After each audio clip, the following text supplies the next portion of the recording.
돈을 번다는 것은 뼈 빠지게 일해서 버는 건 푼돈일 뿐이다. 이 문장을 처음 제대로 깨달은 건 2024년 늦가을 서울의 밤이 유난히 차갑게 느껴지던 그날이었다. 나는 42세 김철수. 강남의 한 중견 IT 회사에서 18년째 개발자로 버티고 있었다. 매일 아침 7시 반에 집을 나서 밤 11시에 퇴근. 주말에도 자율 출근이라는 아름다운 포장지 아래 노트북을 들고 카페로 갔다. 연봉 9,800만 원. 세금과 대출 이자, 아이 학원비를 빼면 통장에 남는 건 150만 원도 채 안 됐다. 여보, 당신 진짜 열심히 한다. 그런데 왜 이렇게 사냐? 아내가 저녁을 차리며 한숨을 쉬었다. 나는 대답 대신 소주를 한 잔 더 따랐다. 뼈가 빠진다고. 뼈는 이미 10년 전에 다 빠졌다. 남은 건 만성 피로와 대출 이자, 그리고 열심이라는 말로 자신을 위로하는 아름다운 착각뿐이었다. 그날 밤, 회사 동료 카톡방에 이상한 글이 올라왔다. 부동산으로 3년 만에 15억 번 형님 강의. 오늘 저녁 8시쯤. 참여 코드 7788 나는 코웃음 쳤다. 또 사기꾼이네. 또 열심히 일해서 돈 모으라고 세뇌하는 거겠지. 그런데 다음날 그 형님이 우리 회사 대표이사의 사촌형이라는 사실을 알게 됐다. 대표이사는 평소 열심히 일하면 언젠가 보상받는다고 설교하던 전형적인 한국형 착한 상사였다.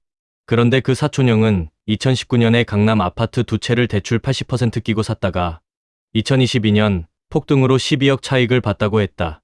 일해서 번 돈으로 산 게 아니라 돈을 빌려서 산 거지. 은행이 돈 많은 사람한테만 돈을 더 빌려주는 구조잖아. 나는 그날 처음으로 레버리지라는 단어를 검색했다. 그리고 깨달았다. 돈을 버는 진짜 방법은 뼈 빠지게 일하는 게 아니었다. 돈이 돈을 벌게 하는 거였다. 이 사회는 열심이라는 미명 아래 서민을 착취하면서 이미 돈이 있는 자들에게는 레버리지라는 마법을 선물한다. 정부 정책, 금리, 개발 호재 모든 게 그들을 위한 무대였다. 처음 시작은 주식이었다. 퇴직금 4,500만 원을 몽땅 빼서 2023년 말 삼성전자 주식을 샀다. 왜? 뉴스에서 반도체 슈퍼사이클이라고 떠들었기 때문이다. 나는 밤새 차트를 공부했다. PER, PBR, ROE 처음엔 글자만 보였다. 그런데 한 달 만에 18% 올랐다. 이게 일 안 해도 돈이 들어오네?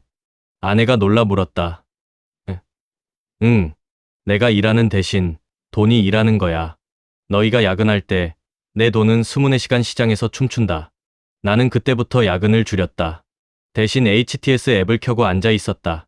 회사에서는 김 대리, 요즘 집중력 떨어진 것 같아라고 했다. 나는 속으로 웃었다. 너희가 집중하는 건 푼돈, 나는 돈이 집중하는 거다. 그리고 그 돈은 너희 세금으로 유지되는 정부 정책 덕분에 더 커진다. 2024년 4월 주식은 42% 올랐다. 6,400만 원이 됐다. 나는 그 돈으로 강남 근처 빌라 한 채를 계약했다. 전세 2억 8천, 실투자 9천. 나머지는 은행 대출. 월 이자 180만 원. 하지만 임대료가 220만 원이었다. 차익 40만 원. 이게 바로 돈이 돈을 버는 거다. 정부가 금리 낮추면 대출 이자 줄고 집값 오르면 차익 폭발. 완벽한 레버리지. 아내에게 자랑했다. 아내는 불안해했다. 대출 이자 오르면 어쩌려고? 오르면 또 다른 돈으로 메우면 돼. 돈이 많아지면 돈이 더 많이 들어오니까. 이게 바로 부의 양극화야.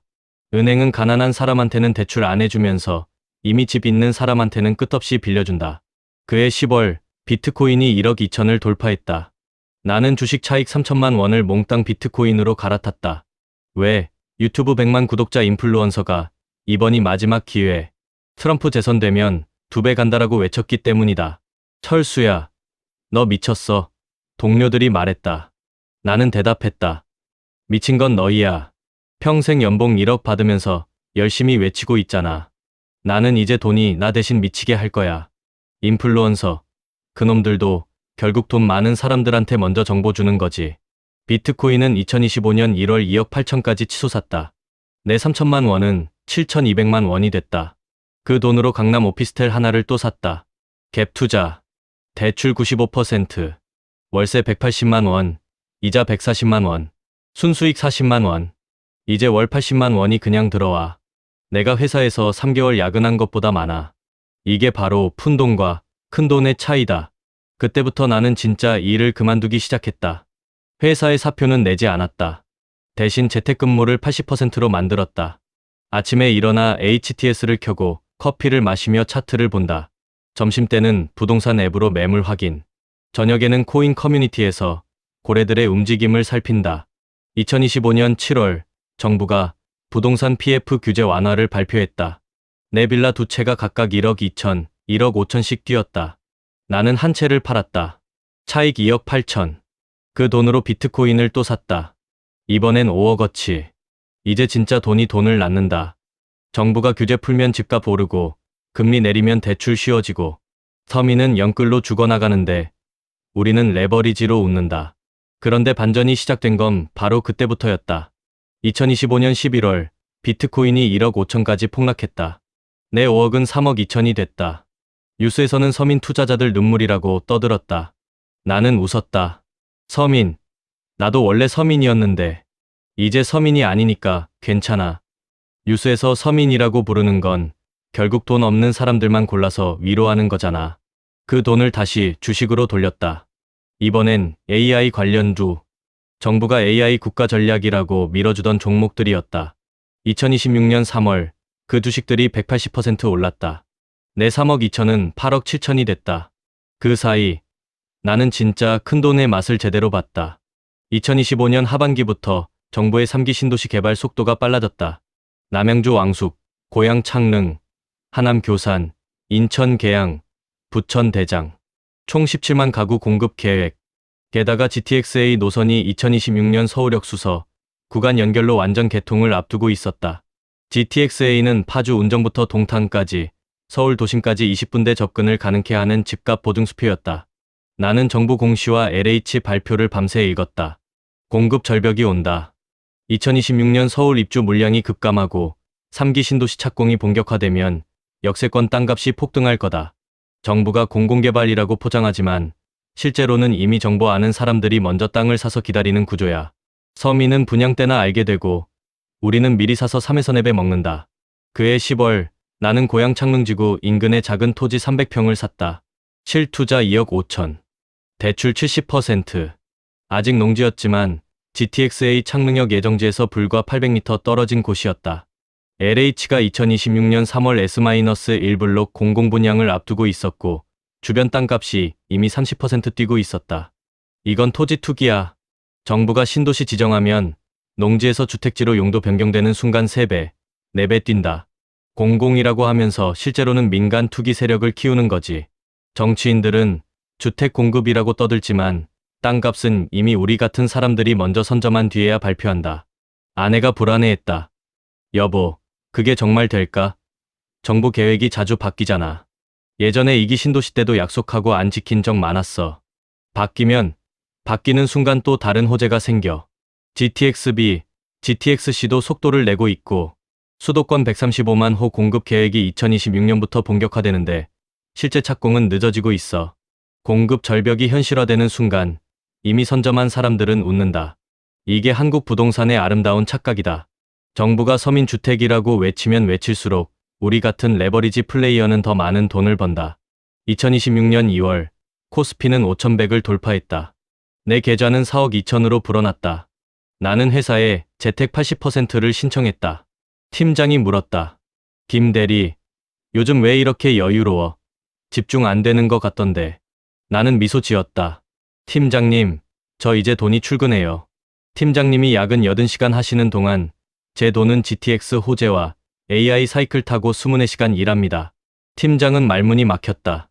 그의 눈에 질투와 한숨이 섞여 있었다. 야, 너 진짜 운 좋았네. 운? 운은 돈이 있는 사람한테만 오는 거예요. 처음 4,500만 원이 없었으면 아무것도 시작 안 됐죠. 뼈 빠지게 일해서 모은 푼돈이 씨앗이 된 거예요. 그 씨앗이 돈을 낳고 돈이 또 돈을 낳고 결국 돈이 나를 위해 일하는 거죠. 팀장님처럼 열심히만 외치는 사람들은 영원히 그 착각 속에서 살겠지만 2026년 3월의 오늘 나는 여전히 43세 김철수. 강남 IT 회사에서 19년째 코드를 치고 있지만 이제 그건 완전한 위장이다. 연봉은 1억 1천. 하지만 진짜 수입은 따로 있었다. 강남 빌라 두 채 임대 수익, 창릉지구 토지 시세 차익 기대, AI 주식 배당, 비트코인 포지션. 코스피 5150 비트코인 94,000달러 하나, 약 1억 3천. 오늘 아침에도 빌라, 임대료 입금 알림이 울렸다. 나는 노트북을 켜고 HTS, 업비트, 부동산 앱, LH 공시 사이트를 동시에 띄웠다. 커피를 마시며 차트를 보다가 정부의 최신 공시를 확인했다. 2026년 수도권 공공분양 2.9만 호 추가 공급. GTX 연계 3기 신도시 본청약 본격화. 창릉지구 내 땅값이 이미 40% 올랐다. 나는 그 땅을 6개월 뒤에 팔 계획이었다. 차익만 3억 이상 예상. 아내가 물었다. 여보, 이게 다 지속 가능할까? 언젠가 터지지 않을까? 버블 붕괴 소리도 자꾸 나오던데. 나는 창밖 서울 야경을 보며 말했다. 터지면 그때는 이미 나는 돈 많은 사람이 돼 있을 거야. 터지는 건 항상 푼돈 가진 사람들 몫이니까. 정부가 규제 풀었다가 다시 조이면 우리는 이미 빠져나가고 서민들은 영끌한 집값 폭락으로 눈물 흘리겠지. 이게 바로 한국 자본주의의 아름다운 시니컬함이다. 나는 이제 안다. 이 사회에서 큰 돈이란 뼈 빠지게 일해서 버는 게 아니다.